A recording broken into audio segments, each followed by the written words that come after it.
स्वागत है दोस्तों आप लोग का मास्टरमाइंड ऑफ जीके में। आज इस वीडियो में जीके जीएस का 50 महत्वपूर्ण सवाल को देखेंगे और ये आपका उत्पाद पुलिस और बिहार पुलिस फायरमैन के लिए काफ़ी महत्वपूर्ण है, तो पूरा वीडियो आप लोग जरूर देखिएगा। चैनल पर पहली बार विजिट कर रहे हैं तो चैनल को सब्सक्राइब कर बेल आइकन को दबा दीजिएगा, तभी आपको नेक्स्ट वीडियो का नोटिफिकेशन समय से मिलेगा। और वीडियो को लाइक नहीं किया फ्रेंड्स तो वीडियो को लाइक कर दीजिएगा।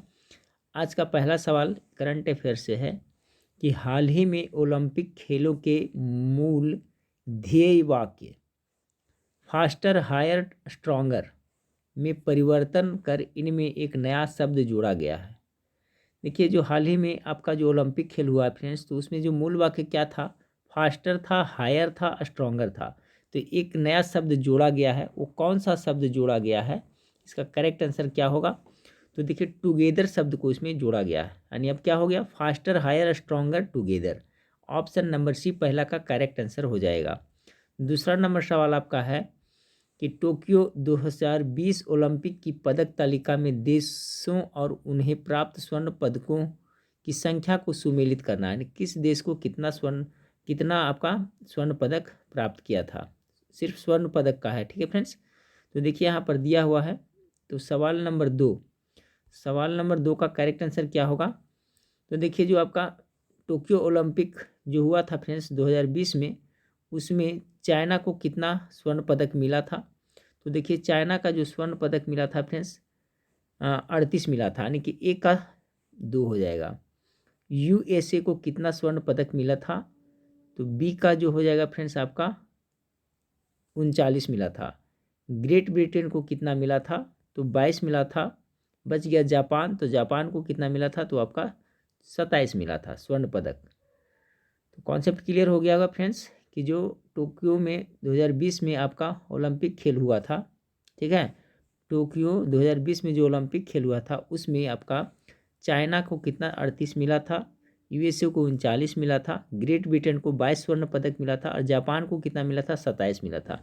तो correct answer option number D होगा, एक का 2, बी का ए और सी का 3 और डी का 4। चलिए 3 नंबर सवाल को देखते हैं। फरवरी 2021 में केरल का पहला मानव मिल्क बैंक कहाँ खोला गया है? 3 का जो करेक्ट आंसर होगा ऑप्शन नंबर सी, ठीक है, एर्नाकुलम में खोला गया है। चौथा नंबर सवाल आपका है, बालिकाओं के लिए पंख अभियान किस राज्य सरकार ने शुरू किया है? देखिए, जो पंख अभियान चलाया गया किसके लिए, तो खास करके बालिकाओं के लिए चलाया गया है। और किस राज्य में चलाया गया है? तो ये आपका मध्य प्रदेश एमपी में चलाया गया है। 4 का करेक्ट आंसर बी हो जाएगा। 5 नंबर सवाल को देखिए। 5 नंबर सवाल आपका है, मध्य प्रदेश के किस जिले में विश्व के सबसे बड़े फ्लोटिंग सोलर पावर प्लांट का निर्माण किया जा रहा है? विश्व का सबसे बड़ा फ्लोटिंग सोलर पावर प्लांट का निर्माण आपको मध्य प्रदेश में किया जा रहा है, तो कौन सा जिला में? 5 का करेक्ट आंसर ये आपका खंडवा जिला में किया जा रहा है। 5 का correct answer option number A हो जाएगा। 6ठा नंबर सवाल देखिए, मई 2021 में संपन्न विश्व स्नूकर चैंपियनशिप 2021 का खिताब किसने जीता? 6 का correct answer option number B हो जाएगा, मार्क सेल्बी ने जीता। अच्छा सवाल, इंपॉर्टेंट सवाल है करंट अफेयर्स का।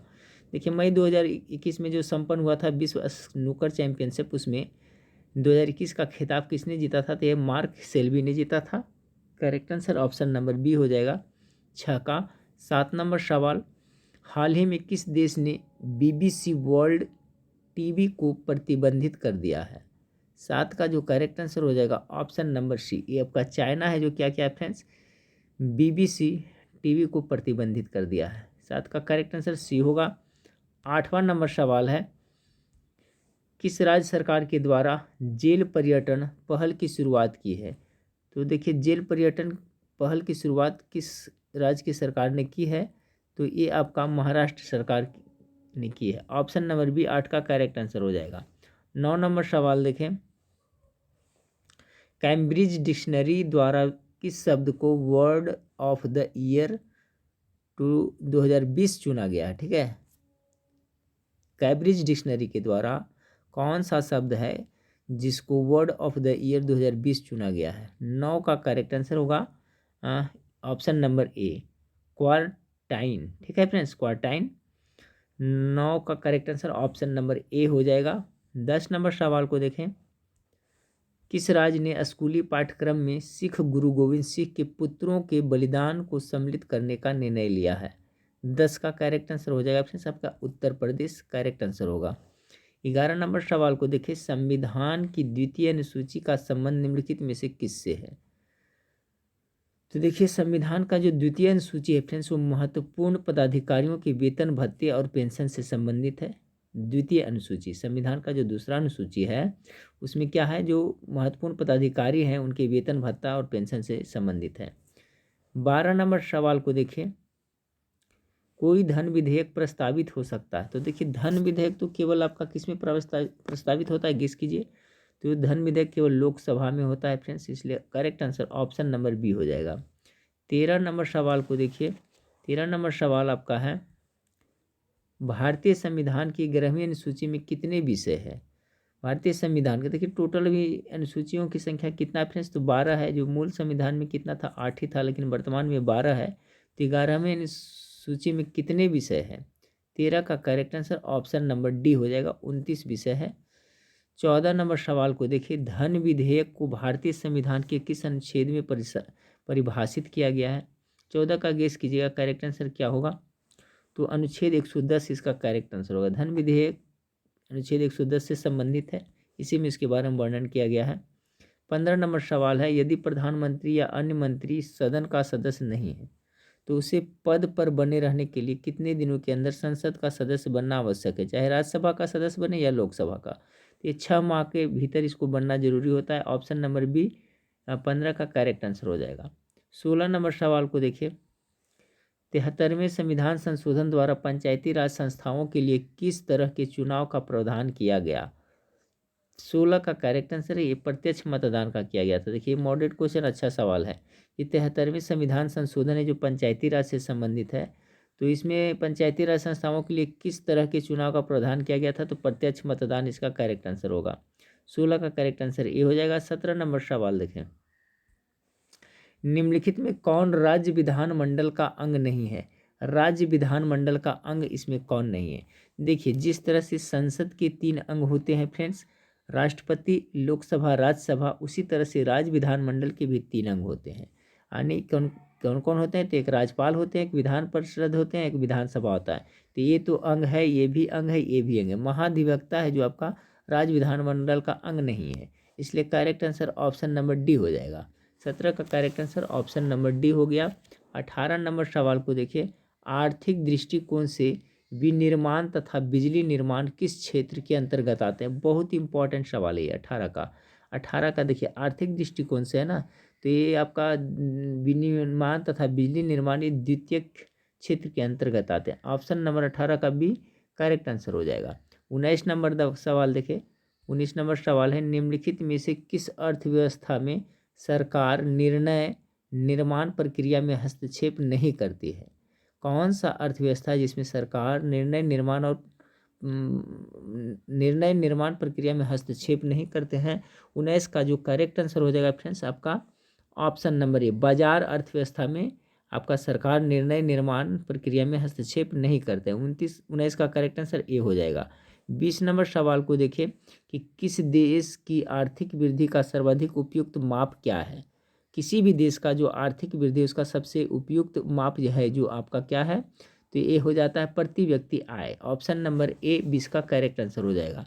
21 नंबर सवाल को देखिए। निम्नलिखित में से कौन सा काली मुद्रा का अर्थ है? काली मुद्रा का अर्थ है कौन सा फ्रेंड्स? जिसको ब्लैक मनी भी कहते हैं अंग्रेजी में। तो 21 का जो करेक्ट आंसर होगा ऑप्शन नंबर डी, यह अवैध आय है जिस पर कर नहीं दिया जाता, उसी को हम लोग ब्लैक मनी या काली मुद्रा कहते हैं। जिस पे कर दिया जाता है उसको ब्लैक मनी नहीं कहते हैं। तो ब्लैक मनी या काली मुद्रा समझ गए होंगे फ्रेंड्स। तो यही हो गया ऑप्शन नंबर डी, 21 का करेक्ट आंसर है। 22 नंबर सवाल को देखिए। 22 नंबर सवाल आपका है, निम्नलिखित में से कौन सा गिल्ट एज्ड बाजार से संबंधित है? गिल्ट एज्ड बाजार, 22 का correct answer option number D, सरकारी प्रतिभूतियों का बाजार। सरकारी प्रतिभूतियों का बाजार को ही गिल्ट एज्ड बाजार कहते हैं। चलिए 23 नंबर सवाल को देखिए। 23 नंबर सवाल आपका है, खुदाई खिदमतगार संगठन की स्थापना किसने की थी?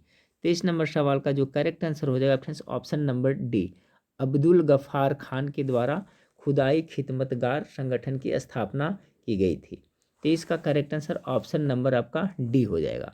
24 नंबर सवाल को देखें, काकोरी ट्रेन डकैती की घटना कब घटित हुई थी? ये भी इंपॉर्टेंट है फ्रेंड्स, काकोरी कांड। तो 24 का गेस कीजिएगा करेक्ट आंसर क्या होगा। तो देखिए ये आपका डेट याद रखिएगा, 9 अगस्त 1925 ईस्वी को काकोरी ट्रेन डकैती की घटना घटी थी। तो 24 का जो करेक्ट आंसर हो जाएगा फ्रेंड्स ऑप्शन नंबर आपका डी हो जाएगा। 25 नंबर सवाल को देखिए। 25 नंबर सवाल है, किस स्थल से नृत्य मृदा वाली कांस्य मूर्ति प्राप्त हुई? 25 का जो करेक्ट आंसर हो जाएगा ऑप्शन नंबर ए, मोहनजोदड़ो से प्राप्त हुई थी। 26 नंबर सवाल देखिए। 26 नंबर सवाल आपका है फ्रेंड्स, विश्व का सबसे ऊंचा कहा जाने वाला विश्व शांति स्तूप बिहार में कहाँ स्थित है? तो ये आपका 26 का हो जाएगा ऑप्शन नंबर सी, राजगीर में स्थित है। ठीक है, चलिए अगला सवाल देखते हैं। 27 नंबर सवाल, प्रथम विश्व युद्ध के दौरान कहाँ पर भारत की एक अंतरिम सरकार बनी थी जिसके प्रेसिडेंट राजा महेंद्र प्रताप थे? प्रथम विश्व युद्ध के दौरान कहाँ पर भारत की एक अंतरिम सरकार बनी थी जिसके प्रेसिडेंट राजा महेंद्र प्रताप थे? 27 का जो करेक्ट आंसर होगा ऑप्शन नंबर ए, अफगानिस्तान। प्रथम विश्व युद्ध है जो कब चला था फ्रेंड्स? 1914 ईस्वी से लेकर के 1918 ईस्वी में तक ये चला था। ठीक है, और राष्ट्र संघ की स्थापना हुआ था। एक देखिए संयुक्त राष्ट्र संघ है फ्रेंड्स, एक राष्ट्र संघ है, तो इसमें कन्फ्यूज नहीं होइएगा। जो प्रथम विश्व युद्ध चला था 1914 से लेकर 18, तो फिर 1920 ईस्वी में राष्ट्र संघ की स्थापना हुआ था। ठीक है, किसका? राष्ट्र संघ की स्थापना हुआ था 1920 में, और उसके तहत आपका ये युद्ध समाप्त हुआ था। तो राष्ट्र संघ की स्थापना पूछेगा फ्रेंड्स तो कब बताइएगा? 1920 ईस्वी में। लेकिन संयुक्त राष्ट्र संघ अगर पूछ दे तो द्वितीय विश्व युद्ध के साथ बाद में आपका हुआ था कितना? 1945 ईस्वी में। तो 1945 में हुआ था वो संयुक्त राष्ट्र संघ था, और 1920 में हुआ था वो केवल राष्ट्र संघ था। ठीक है, तो कह रहा है, इस क्या कहा क्वेश्चन में पूछा जाए कि प्रथम विश्व युद्ध के दौरान कहाँ पर भारत की एक अंतरिम सरकार बनी थी जिसमें प्रेसिडेंट राजा महेंद्र प्रताप थे? तो ये आप कहाँ बना था? 27 का अफगानिस्तान में बना था। 28 नंबर सवाल को देखिए कि 1857 की क्रांति के समय ब्रिटेन का प्रधानमंत्री कौन था? देखिए लॉर्ड कैनिंग। ठीक है, याद रखिएगा लॉर्ड कैनिंग। लॉर्ड कैनिंग के शासनकाल में आपका जो ये हुआ था फ्रेंड्स आपका 1857 का विद्रोह। लेकिन उस समय वहाँ का प्रधानमंत्री जो कौन था? तो उस समय वहाँ का जो प्रधानमंत्री था 28 का करेक्ट आंसर लॉर्ड पामर्स्टन था। ठीक है, जब 1857 की सिपाही विद्रोह भारत में हुआ था। 29 नंबर सवाल को देखिए, भारतीय राष्ट्रीय कांग्रेस के 1905 के बनारस अधिवेशन के अध्यक्ष कौन थे? तो देखिए इसका करेक्ट आंसर हो जाएगा आपका 29 का शिव गोपाल कृष्ण गोखले 1905 के बनारस अधिवेशन की अध्यक्षता की थी। 29 का correct answer option number C हो जाएगा। 30 नंबर सवाल को देखें, उत्तरी तथा उत्तरी पश्चिमी भारत में सर्वाधिक संख्या में तांबे के सिक्के को जारी किया था।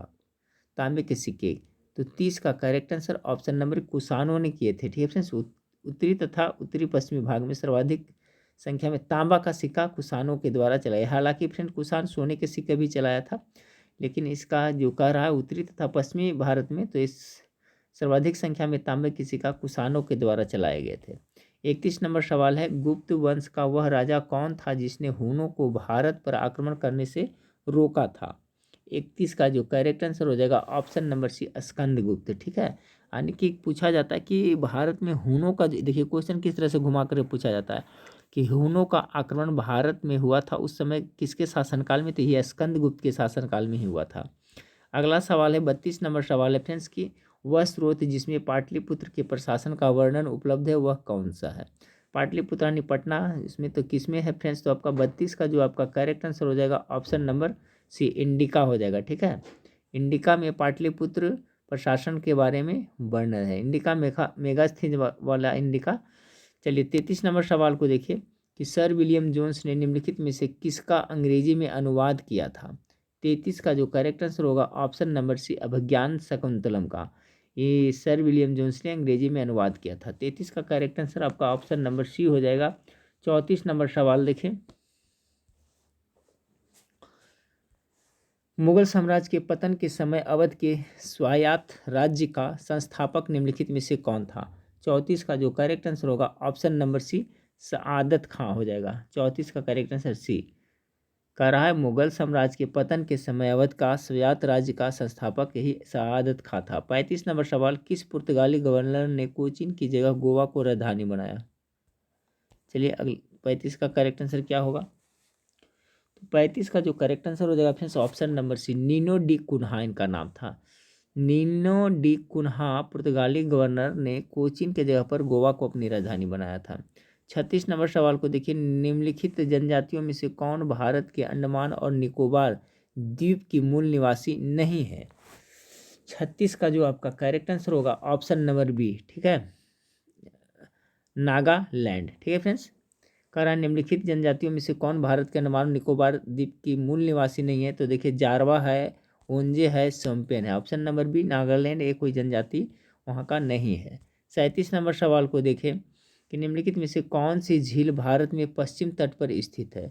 तो देखिए पश्चिमी तट का रहा है ना, चिल्का है, अष्टमुदी है, पुलिकेट और कोलुरु है। तो इसका जो 37 का करेक्ट आंसर हो जाएगा फ्रेंड्स आपका ऑप्शन नंबर बी, अष्टामुदी। अष्टामुदी झील है जो आपका पश्चिम भारत के पश्चिमी तट पर स्थित है। 37 का correct answer option number B हो जाएगा। 38 नंबर सवाल को देखें, पिघलते हुए हिमनद द्वारा मिश्रित रूप से भारी व महीन पदार्थों का निक्षेपण क्या कहलाता है? तो 38 का करेक्ट आंसर उसे हिमोड कहा जाता है। ठीक है, जो हिमनद है फ्रेंड्स, जो पिघलते हुए हिमनद द्वारा भारी पदार्थ क्या कर रहा है, पिघलते हुए हिमनद द्वारा मिश्रित रूप से भारी व महीन पदार्थों का निक्षेपण है। ठीक है, जो निक्षेप का होकर जमा होता है उसे क्या कहता है, हिमोड कहते हैं। 39 नंबर सवाल, भारत में सर्वाधिक क्षेत्र पर किस प्रकार के वनों का विस्तार है? बहुत अच्छा सवाल है फ्रेंड्स, इस टाइप का गूगली सवाल है, पूछा जा सकता है। तो 39 का जो करेक्ट आंसर हो जाएगा फ्रेंड्स आपका पर्णपाती, उष्णकटिबंधीय पर्णपाती वन। देखिए भारत में सर्वाधिक क्षेत्र पर जो वन पाए जाते हैं उष्णकटिबंधीय पर्णपाती वन पाए जाते हैं। 40 का देखिए, 39 का करेक्ट आंसर ए हो गया फ्रेंड्स। 40 नंबर सवाल को देखें, भारत में मृदा का सबसे व्यापक और सर्वाधिक उपजाऊ प्रकार कौन सा है? यानी सबसे उपजाऊ मिट्टी किसे कहा जाता है? तो पहले भी पढ़ा चुका हूँ, जलोढ़ मिट्टी, जिसे दोमट मिट्टी भी कहा जाता है। यही दोमट मिट्टी है जो फ्रेंड्स आपका भारत में सबसे ज़्यादा पाया जाता है, सबसे ज़्यादा यही मिट्टी पाया जाता है। 41 नंबर सवाल को देखिए, निम्नलिखित में से कौन सी नदियाँ बंगाल की खाड़ी में गिरती है? 41 का correct answer option number D हो जाएगा फ्रेंड्स, यानी गंगा, ब्रह्मपुत्र तथा गोदावरी, महानदी, कृष्णा तथा कावेरी, यानी ऑप्शन नंबर डी 41 का करेक्ट आंसर हो जाएगा। 42 नंबर सवाल को देखें, 42 नंबर सवाल आपका है, निम्नलिखित में से कौन सा युग्म सही सुमेलित नहीं है? कृषि क्रांति और इधर उत्पादन है। चलिए इसमें बहुत कुछ सीखने को मिलेगा फ्रेंड्स। तो इसमें कौन सा है जो एक सुमेलित नहीं है? ठीक है फ्रेंड्स, 42 का तो देखिए गोल क्रांति, गोल क्रांति, धूसर क्रांति, हरित सोना क्रांति, बादामी क्रांति। तो सुमेलित यही तो लग रहा है फ्रेंड्स, गोल क्रांति अंडा उत्पादन से आपका बिल्कुल नहीं है फ्रेंड्स। तो गोल क्रांति किससे है फ्रेंड्स? पहले भी पढ़ा चुका हूँ, गोल क्रांति, गुलाबी क्रांति हो गया फ्रेंड्स आपका, फिर तिलहन के लिए तो सभी बता दिए, श्वेत क्रांति सब पढ़ाए हैं। धूसर क्रांति किससे है फ्रेंड्स? तो ये आपका सही है, रासायनिक उर्वरक से आपका है, जिसे भूरी क्रांति भी कहते हैं। धूसर क्रांति कहिए, भूरी क्रांति रासायनिक उत्पादक उत्पादन से। हरित सोना क्रांति है जो आपका बांस उत्पादन से सही है। बादामी क्रांति मसाला से है। लेकिन गोल क्रांति जो किससे फ्रेंड्स, इसका अंडा से उत्पादन नहीं है। तो आप लोग हमें कमेंट करके बताइए गोल क्रांति किससे है फ्रेंड्स, आपका टमाटर से है, आलू से है, क्या है? तो हमें या शिमला मिर्ची किससे है फ्रेंड्स, आपका गोल क्रांति के बारे में हमें कमेंट करके बताइएगा। इसका करेक्ट आंसर क्या होगा 42 का? तो 42 गोल क्रांति किससे संबंधित बताइएगा। ऐसे 42 का correct answer option number A हो गया। 43 नंबर सवाल को देखें, निम्नलिखित में से किसके कारण कांच का रंग लाल हो जाता है? कांच का रंग किसके कारण लाल होता है? तो ये हो जाता है फिर 43 का करेक्ट आंसर, ये मैग्नीज डाइऑक्साइड के कारण होता है। ऑप्शन नंबर ए 43 का एक करेक्ट आंसर हो जाएगा। 44 नंबर सवाल को देखें, किस अम्ल के मांसपेशिया में जमा होने के कारण मनुष्य को थकान महसूस होती है? तो कहाँ गया लैक्टिक अम्ल फ्रेंड्स, ऑप्शन किस में है? ऑप्शन नंबर बी में है ना। 44 का करेक्ट आंसर बी हो गया। 45 नंबर सवाल देखिए, तपेदिक जिसे टीबी कहते हैं, ट्यूबरकुलोसिस उत्पन्न करने वाला जीवाणु कौन है?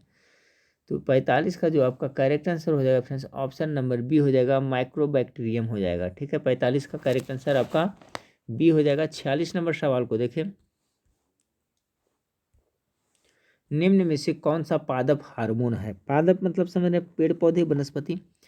तो देखिए इंसुलिन तो होगा नहीं, एस्ट्रोजन है या फिर साइटोकाइनिन है और वायरोक्सिन है। तो 46 का जो करेक्ट आंसर होगा ऑप्शन नंबर बी, यही है जो आपका साइटोकाइनिन हार्मोन है, जो आपका पादप हार्मोन है। यानी 46 का करेक्ट आंसर बी, इंसुलिन है, एस्ट्रोजन, इंसुलिन तो मानव में होता है फ्रेंड्स ये सभी। तो 46 का जो करेक्ट आंसर हो जाएगा फ्रेंड्स ऑप्शन नंबर आपका बी हो जाएगा। पादप हार्मोन है, पादप हार्मोन ही हो जाएगा। 47 नंबर सवाल को देखें, निम्नलिखित में से किस लौह अयस्क का उपयोग विद्युत उद्योगों में विशेष रूप से होते हैं? विद्युत उद्योग में कौन किसका उपयोग होता है? बहुत अच्छा सवाल है, वीवीआई सवाल है। तो देखिए मैग्नेटाइट, मैग्नेटाइट का उपयोग है जो लोहा का जो अयस्क है मैग्नेटाइट, इसका उपयोग विद्युत उद्योगों में विशेष रूप से होता है। 48 नंबर सवाल को देखें फ्रेंड्स, निम्नलिखित में से किस अम्ल में ऑक्सीजन नहीं होती है? 48 का correct answer option number C हो जाएगा, हाइड्रोक्लोरिक अम्ल में ऑक्सीजन की मात्रा नहीं होती है। 49 नंबर सवाल को देखिए, निम्नलिखित में से कौन सा एक अर्धचालक है? तो कहाँ गया फ्रेंड्स आपका जर्मेनियम। 49 का correct answer option number A हो जाएगा। लास्ट सवाल, चिकित्सा भाषा में गोल्डन आवर का संबंध निम्नलिखित में से किससे है? तो देखिए फ्रेंड्स, जो आपका हृदय घात होता है उसी गोल्डन आवर कहा जाता है, उसी से संबंधित शब्द है। चिकित्सा भाषा में गोल्डन आवर का संबंध निम्नलिखित में से किससे है? तो 50 का correct answer option number A, हृदय घात से हो जाएगा। तो 50 महत्वपूर्ण प्रश्न था फ्रेंड्स, क्वेश्चन का लेवल ठीक ठाक था, अच्छा था। और ये आपका फायरमैन उत्पाद पुलिस के साथ साथ तमाम प्रतियोगिता परीक्षा के लिए महत्वपूर्ण था। मैं बार बार कहता हूँ फ्रेंड्स कि जीके जीएस कॉमन होता है, ऐसा नहीं कि जो क्वेश्चन रेलवे ग्रुप डी में पूछा जाएगा वो फायरमैन में नहीं पूछा जाएगा, या जो फायरमैन में पूछा जाएगा वो आपका उत्पाद पुलिस में नहीं पूछा जाएगा। तो ये सब तो कॉमन है फ्रेंड्स, तो आप सभी लोग वीडियो को जरूर देखते रहें। कल फिर मिलते हैं वीडियो में, नेक्स्ट वीडियो में फिर मिलते हैं फ्रेंड्स। देखने के लिए थैंक यू, धन्यवाद।